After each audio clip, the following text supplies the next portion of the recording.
नमस्कार, स्वागत है आप सभी का हमारे इस विशेष कार्यक्रम में। दर्शकों, जनतांत्रिक व्यवस्था में जो चुनाव की प्रक्रिया होती है वो बड़ी महत्वपूर्ण मानी जाती है। इस समय उत्तर प्रदेश राज्य के गोरखपुर जनपद में सिविल कोर्ट बार एसोसिएशन का चुनाव हो रहा है, जिसमें सारे प्रत्याशी मतदाताओं से संपर्क करके और उनसे अपने पक्ष में मतदान की अपील कर रहे हैं। तो मेरा भी एक छोटा सा प्रयास है कि मैं प्रत्याशियों की आवाज़ बन सकूं, उनकी अभिव्यक्ति को उनके मतदाताओं तक मैं पहुंचा सकूं।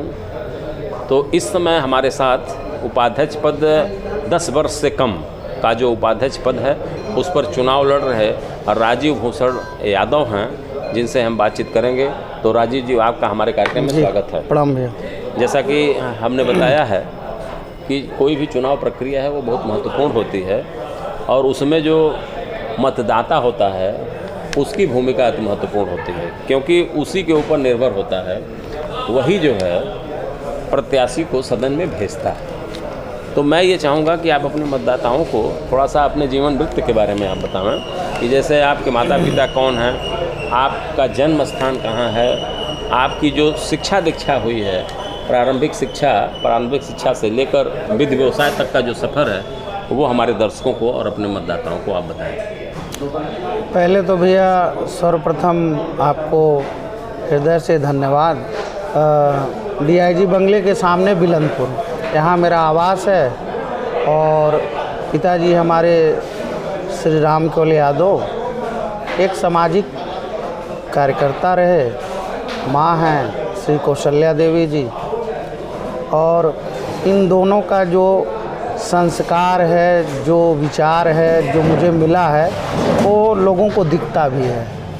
बिल्कुल। और जो प्रारंभिक शिक्षा की बात है तो 5वीं तक जो है कॉन्वेंट स्कूल है उसमें हुई और 6 से लेके इंटर तक जो है बिल्कुल महाराणा प्रताप इंटर कॉलेज से, और फिर गोरखपुर यूनिवर्सिटी से एमए, फिर लॉ और बीजे मैंने किया।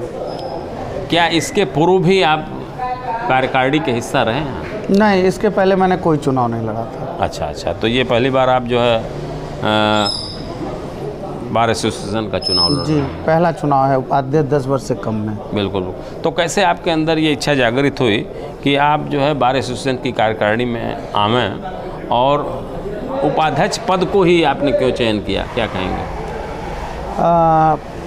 जब 2014 में जब रजिस्ट्रेशन हो गया, रजिस्ट्रेशन के बाद से जो है कैंपस में मेरा आना शुरू हुआ तो मैंने देखा कि विभिन्न प्रकार की जो समस्याएं हैं, हाँ, जो दूर हो जानी चाहिए थी बहुत पहले ही, लेकिन वो जो है मकड़ जाल की तरह पूरे कैंपस को जो है अपने गिरफ्त में लिया हुआ है।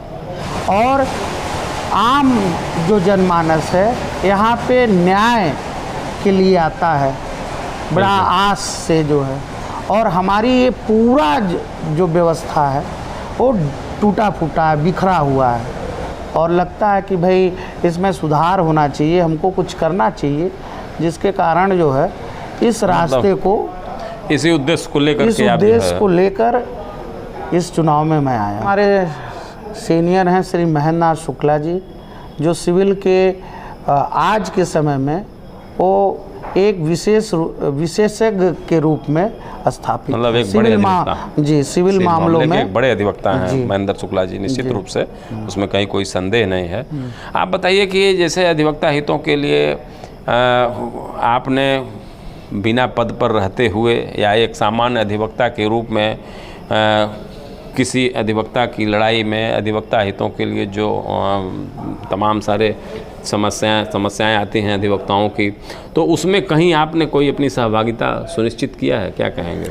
अभी क्या नाम है, अगर पीछे जाएंगे तो अभी जो है हापुड़ में जो है अधिवक्ताओं के मामलों को लेकर जो है 1 महीने अपने सिविल कोर्ट में स्ट्राइक था, और उस स्ट्राइक में जो है प्रमुख रूप से मैं उसमें भाग लिया।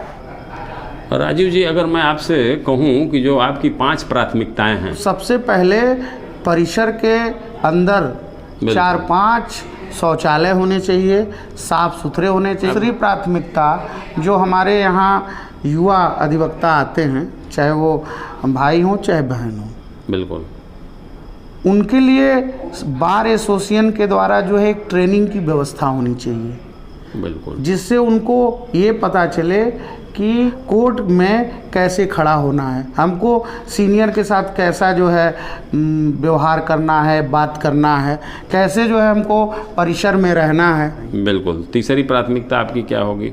तीसरी प्राथमिकता है कि हम अधिवक्ता हैं तो हमको अधिक से अधिक ज्ञान की आवश्यकता है। राष्ट्रीय स्तर के लेवल पे, प्रदेश के स्तर पे एक सेमिनार का आयोजन करते रहना चाहिए जिनका उनका बौद्धिक विकास हो सके।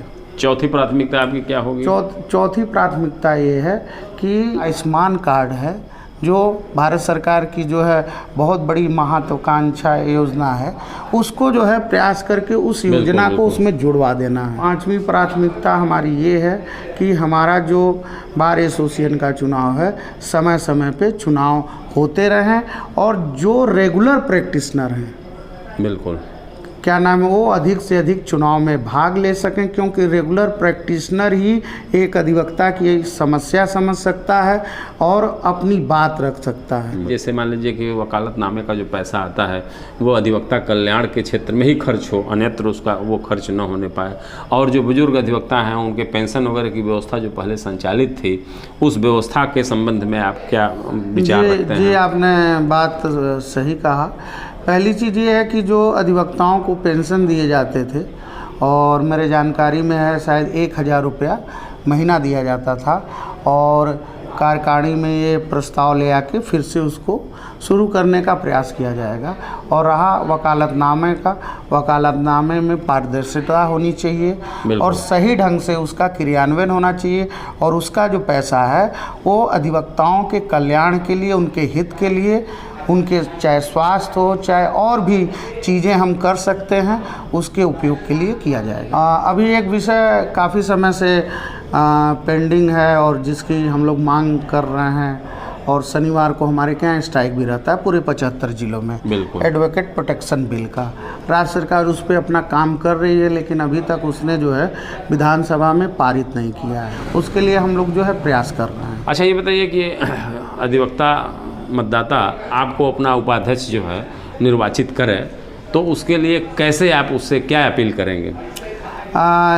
जो हमारे मतदाता, जो हमारे अधिवक्ता भाई हैं, उन्होंने 9 वर्षों में मेरी सरलता देखा है, सज्जनता देखा है, मैंने सबका सम्मान किया है। अगर किसी अधिवक्ता की कोई समस्या आई है व्यक्तिगत, तो अगर मुझे पता चला है तो मैंने उसको दूर करने का प्रयास किया है, और प्रैक्टिस के साथ साथ जो है और भी कैंपस के अंदर चाहे कैंपस के बाहर मैंने रचनात्मक कार्य किए हैं। सब लोग इस बात को जानते हैं, और मुझे लगता है कि जो है ये एक मतदाता को अपने प्रत्याशी को वोट देने के लिए पर्याप्त योग्यता रखता है। बहुत सुंदर, बहुत अच्छा जो है राजीव भूषण जी, आपके प्रति हमारी भी मंगल कामना है। आप उस पद पर आसीन हों और उसे गौरवान्वित करें।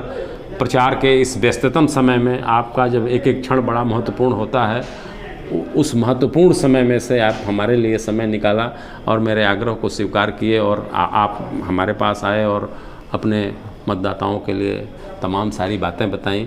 इसके लिए आपको बहुत बहुत धन्यवाद। आपको भी बहुत बहुत धन्यवाद कि आपने जो है, जो मेरी मन की व्यथा है, जो मेरे मन में चलती रहती हैं, उसको मीडिया के माध्यम से अधिक अधिवक्ता बंधुओं के पास पहुँचेगी। इसके लिए आपको बहुत बहुत धन्यवाद।